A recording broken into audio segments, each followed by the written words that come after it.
Hello, and welcome to Book Circle. I'm Earl Wyenberg. This time we will continue our reading of Village Diary by Miss Reed. November. It is wonderful to be solvent again, if only for the first week of the month. Shaken by my former extravagance and determined to organize my expenditure, I have started an account book, and I intend to put down my daily spendings. How long this good resolution will last, I can't tell. Today's entries made disagreeable reading. Electricity bill, £3.06. Coal bill, £3.18. Garage bill, £2.04. Weekly grocery bill, £1.12 I comfort myself with the thought that the first three will not appear again for a little while, and I certainly hope that the entry which follows these four will never appear again, though I have serious doubts about that.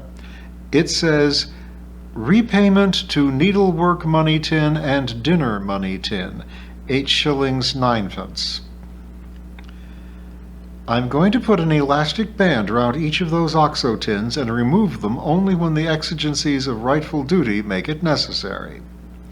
Always put by a little, I told the children firmly last week when the savings money had fallen below average. Sometimes I wonder that a bolt from heaven doesn't strike me. We have had our first fog of the winter. Here in open country, we are spared the sulphurous choking fog that makes everything filthy, but the thick white mist that rolls down from the hills or that creeps up from the valley where Caxley lies can be equally disconcerting. It was very, very still. Drops of moisture hung in the hedges and cobwebs.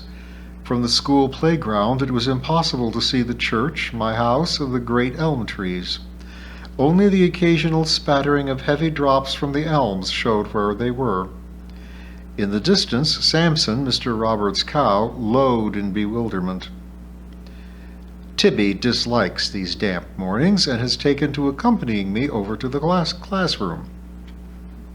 Here his doting admirers have placed a chair from the infant's room near the stove, furnished it with an old woolen jacket from the dressing-up box, and Tibby deigns to ensconce himself there for most of the day. At playtime he accepts offers of milk, cake, and occasionally chocolate from the children. "Don't he purr nice? Pretty little dear, ain't it?" they say fondly to each other as they pet him, and this adulation is, of course, exactly what his lordship likes best. It grew so thick by midday that I wondered if Miss Crossley would be able to find her way along with the dinner van. But all was well, and our canisters of stew, mashed potato, apples, and custard arrived safely only 10 minutes later than usual. "It's even worse in Caxley," she told us. "It seems to be general everywhere." The children elected to play indoors during the dinner hour, and as the weather was so appalling, it seemed the best thing to do. Jigsaw puzzles, beads, picture books, crayons and paper, and plasticine modeling kept them all engrossed, and they begged to be allowed to hear "Listen with Mother" at 1:45. As a special treat, I switched it on. It is, as everyone knows, a program intended for children under school age, but most of the Fairacre children listen with attention to it. This does not surprise me with the infants, for our children are remarkably unsophisticated and appreciate stories, games, songs, and so on intended for much younger people. But I am astonished that some children of 8 or 9 in my own class should still get satisfaction from this excellent program. I should be interested to know if other teachers find that their children are equally responsive, for I should have thought that the natural reaction of the older child to "Listen with Mother" would have been impatience.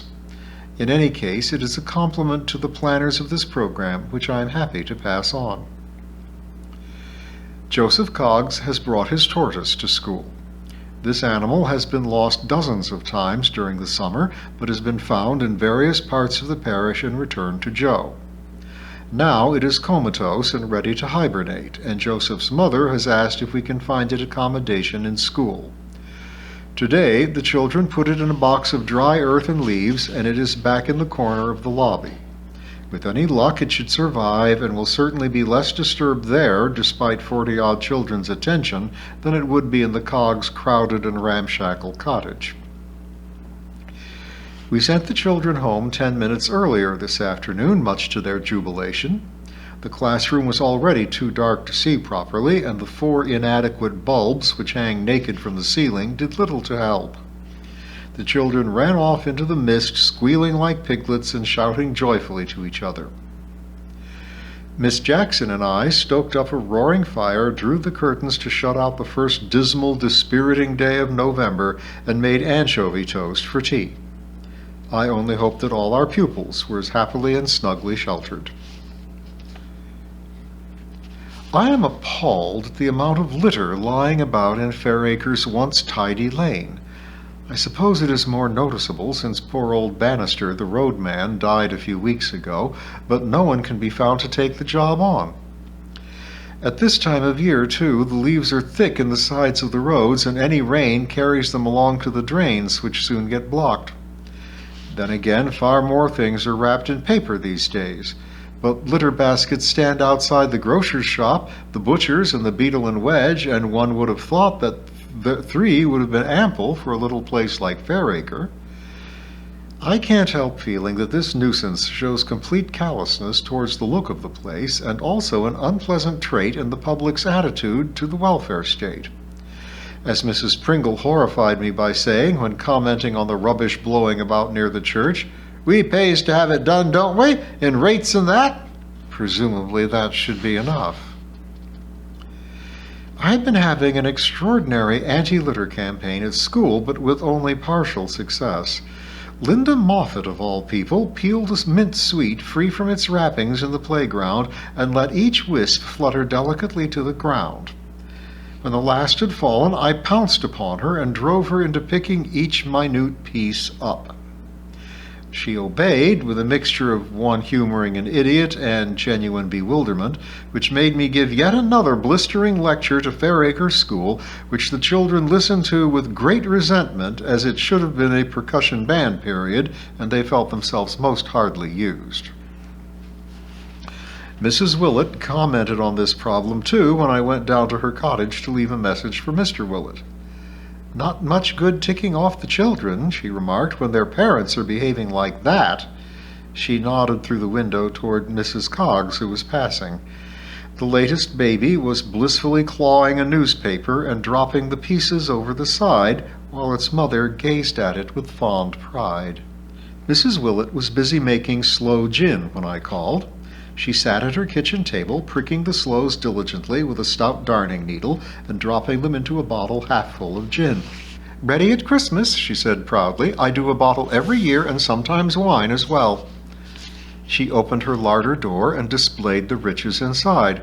It was as well stocked with jars and bottles as Miss Clare's, and I was struck, not for the first time, by the versatility and energy of the average countrywoman.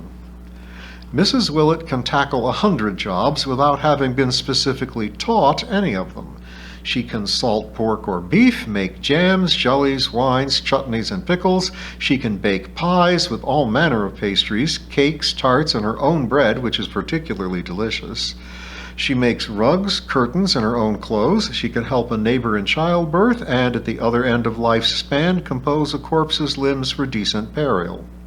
She is as good a gardener as her husband, can distemper a room, mend a fuse, and sings in the choir.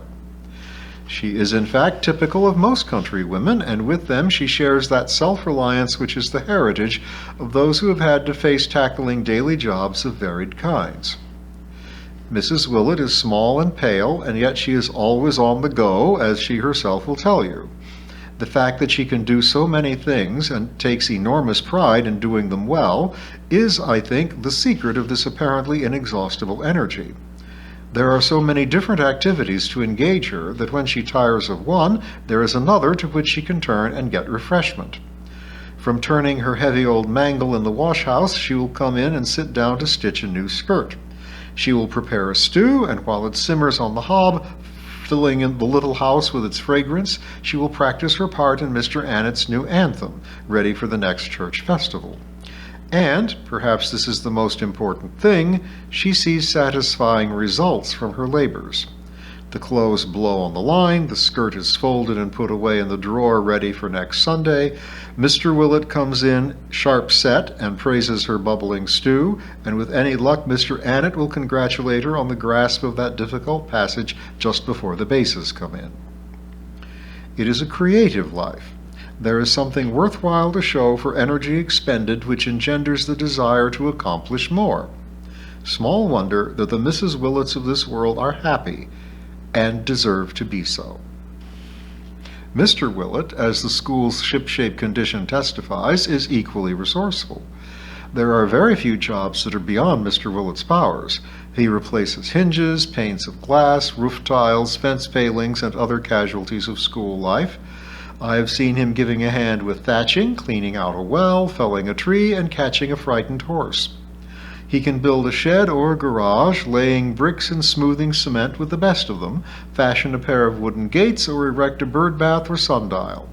He knows how to prune any shrub that grows, how to graft, how to lay a hedge, where to get the best manure, pea sticks, bean poles, and everything else necessary to maintain a flourishing garden. To me and to the managers of Fairacre School, he is beyond price, saving many a repair bill and foreseeing any possible trouble and forestalling it with his capable old hands. And yet, when his modest check arrives at the end of the month, he receives it with a bashfulness which puts my own eagerness to shame. 2 days before half-term, I received a note from Miss Clare inviting me there for the next evening. Dr. Martin had hailed me from his car soon after his visit and told me that he'd had a word with Miss Clare about having someone in the house. With that he had driven off, so that I wondered how much Miss Clare knew when I approached her door. She greeted me as warmly as ever, and before long introduced the subject of lodgers herself. Dr. Martin suggested that I joined forces with my sister Ada, but of course that's out of the question. He insists that someone should be with me, foolishly, I think, but I feel that I must do as he says. Do you think my spare bedroom and the little front parlor would be suitable? I said that any lodger would be lucky to get them.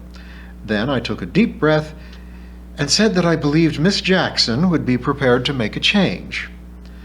But I must warn you, I said, that she's not awfully easy in some ways. Getting her up is a dreadful job each morning. She sleeps like the dead, and you shouldn't have to run up and down stairs after her with your wonky heart. I shouldn't dream of doing so, answered Miss Clare. And in any case, Dr. Martin said that she would have to understand from the first that I could not do all that I should wish to do for her.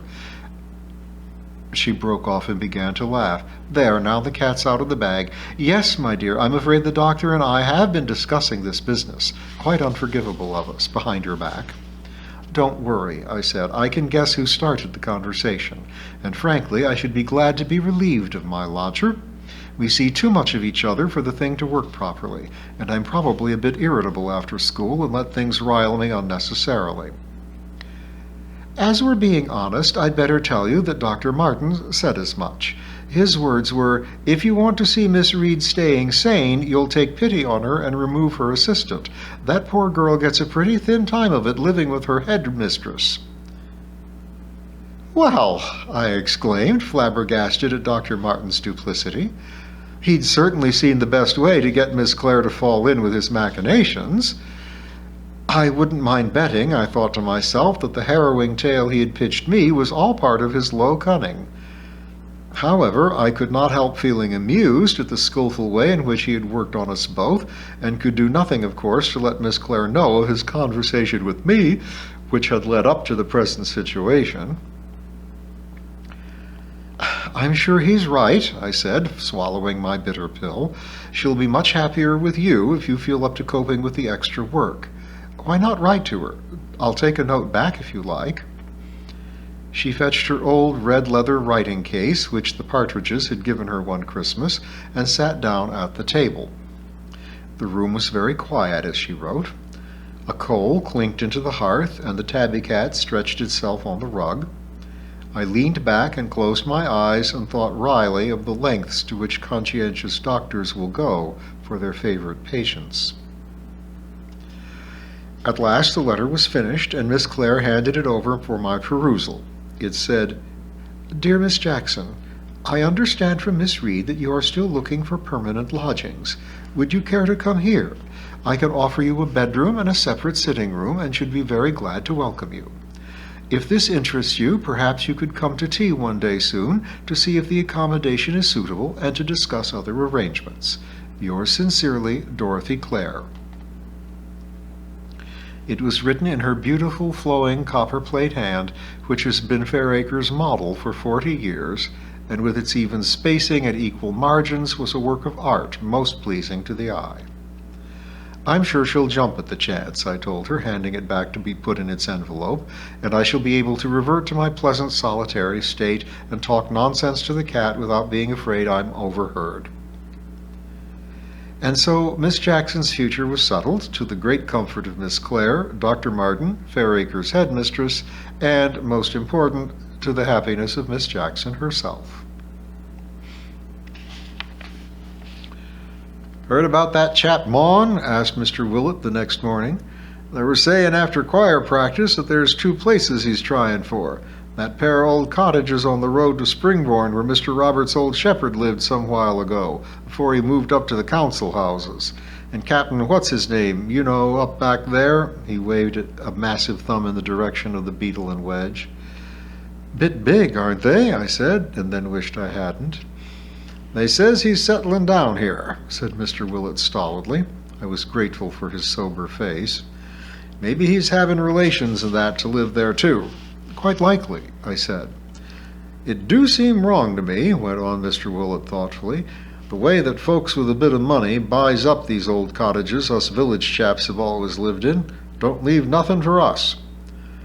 "But everyone's bursting to get into a council house," I protested. "You know the heartburning that goes on every time a few are allotted to different families." "Ah," said Mr. Willet, nodding sagely, "they all wants a council house, but not all wants the rents they has to pay for 'em." "Good Lord," I expostulated, "the houses are subsidized now. They're living partly at the ratepayers' expenses. They get the amenities they ask for cheaper than they would in a private house. What more can they want? Take old Burton that used to be the shepherd. He used to pay 3 bob a week for that cottage. Now his rent's nearer 33. And how can you expect any landlord to keep a cottage in repair for 3 bob a week? I should have thought you'd have seen the sense in that." Mr. Willet was not at all put out by my heat. He stropped his chin thoughtfully as he replied, "'Tisn't that I don't see the sense. Of course 3 bob's not enough. Of course 33 don't cover the proper cost of them new council houses. I knows that. But you think again. What is a chap like old Burton to do with his bit of money? Where is he to live if he's to stay in Fairacre?" I pondered this problem. Mr. Willet, who had obviously given this matter much more earnest thought than I had ever done, spoke again. "If the council could build some real little places, nothing elaborate, mind you, as could be let fairly cheap, why, they'd go like hotcakes. That's the thing, some real little places for us old uns." He switched to another aspect of rural housing. "Mr. Roberts gave young Miller the rough side of his tongue, evidently." "Oh, what's the trouble there?" "Well, you know his old dad is the main tractor driver, and his old mum does a turn mornings for Mrs. Roberts. That cottage has got 4 rooms, and when young Ern got married, he hadn't got no place to go, so home he goes, wife and all, to live with the old people. Mr. Roberts told him flat he was to find somewhere, but you know how it is, he just never. Now the baby's come, and it grizzles all night and fair drives the old folks dotty. Young Ern works up the atomic and gets good pay. He's got no business in a tied cottage, and he knows it. It's been that awkward. Mr. Robert don't want to lose his best tractor man by being too sharp, and yet why should that young Ern live off of him?" I said it was certainly unjust. Looks as though this baby'll settle things. The old chap's getting proper fed up, and Mr. Roberts told Ern he wasn't going to have one of his best workers upset because his son was a selfish lout. Ah, that was his words, miss. Ern said he ain't stopping to be insulted, so I reckons he'll sling his hook, and a good job, too. He seized the broom he had leant against the wall during this interesting gossip, and stumped off to resume sweeping the scattered coke in the playground. How all you ladies do run on, he called wickedly over his shoulder. The half-term holiday flew by, and a week later Miss Jackson left the schoolhouse to take up her new quarters with Miss Clare. I must say she seems very much happier and has been remarkably punctual despite her journey each morning. It was soon after her departure that Amy called to insist on taking me to a play being performed nightly at the Corn Exchange in Caxley by a repertoire company. But it's so cold in the evenings, I protested weakly. All I want to do after school is settle in here by the fire and doze with Tibby. Exactly, said Amy vehemently. She was back in her old dictatorial form, I noticed, quite unlike the unhappy Amy who had told me of her mythical friend's matrimonial sorrows on an earlier visit. You live in this backwater, here she waved a disdainful hand round my comfortable sitting room, with such effect that I could almost imagine the reeds standing in muddy water and the whirring of wild ducks around us, and dream your life away. This play will pull you up sharply, my girl. I began to say I didn't want to be pulled up sharply, but Amy swept relentlessly onward. It deals with problems of the present. I admit it's sordid and brutal, but life's like that these days. Even the decor is symbolic. The first set shows a back alley in a slum. It could be anywhere, the Gorbals or New Orleans or Hong Kong, and the windows are shuttered, symbolizing blank weariness. In the center of the stage is a dustbin, symbolizing filth and hopeless waste and rejection. You don't say, I interjected, trying to restrain my mounting hysteria. If you're going to be flippant, said Amy severely, I shall think twice about taking you. I haven't forgotten your disgraceful behavior at that moral rearmament meeting. I said that I was sorry and begged her to forgive me. She looked somewhat mollified. The actors speak in blank verse. The language is rather strong, naturally, but when the play is dealing with such things as rape, betrayal, and lingering death, both of spirit and body, one must expect it. I said it sounded quite delightful, so fresh and wholesome, but that they were reviving Genevieve at the local cinema, and could we go to that instead? Amy ignored this pathetic plea and was about to continue when I capitulated. All right, I'll come, I said, sighing, but I warn you, if any old father this or brother that comes wailing onto the stage, as I feel in my bones he must, I shall walk straight out, stating in a clear, carrying voice that I am taking my custom to a nice, clean, cheerful entertainment at the cinema opposite.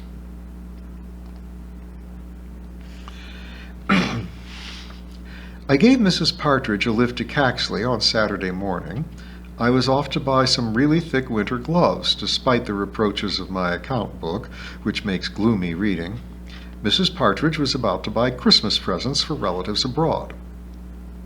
Have you heard the good news about Mr. Maughan? She asked as we passed the Beach Green School. My godson, I noticed, was taking the air in his perambulator in the front garden of the schoolhouse. I heard that he was trying to find a house, I said guardedly. Well, it's all settled. He's renting Brackenhurst, where Captain Horner and his family were. He's been posted to Nairobi or Vancouver or one of those places out east, said the vicar's wife with a fine disregard of geography. And it will be away for 5 years, poor dear, so it's very nice for Mr. Maughan. Now he will really be able to settle down in Fairacre and look for a good place to buy if he feels like it. He's a great asset to the village, you know. I said yes, I did know. The church accounts, for instance. Mrs. Partridge laughed and said that she didn't suppose that it was for the sake of the church accounts that Mr. Maughan was making his home in Fairacre, and I added that I was apt to belittle myself.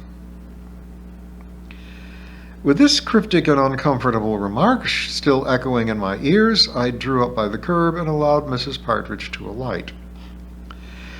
As I made my way through Caxley's jammed High Street to the car park, which is ignored by most of the residents who prefer to drive themselves mad by attempting to wedge their cars outside the shops rather than carry a basket for 5 minutes, I wondered how much longer I would have to endure Fairacre's romantic and ill-founded conjectures about my private life in silence. In the public library, I was delighted to come across Mrs. Finch Edwards. She was looking through an enormous book with plates showing 18th century costumes. We had a sibilant but eager exchange of news under the silence notice. Luckily, we were alone in the nonfiction department, and apart from a glare from a tousled young man in a spotty duffel coat who passed through carrying an aggressive-looking book with a left-wing colored jacket, we were undisturbed. "We're making costumes for the Caxley Octet's concert after Christmas," she whispered excitedly. "It's to be a period program, 18th century music and clothes and furniture. Isn't it lovely? Mrs. Bond plays the viola, and it was she who asked us to design and make the costumes. Isn't it fun?" I said it certainly was, and that she and Mrs. Moffat would be famous in no time, and that Mr. Oliver Messel and Mr. Cecil Beaton would have to look to their laurels.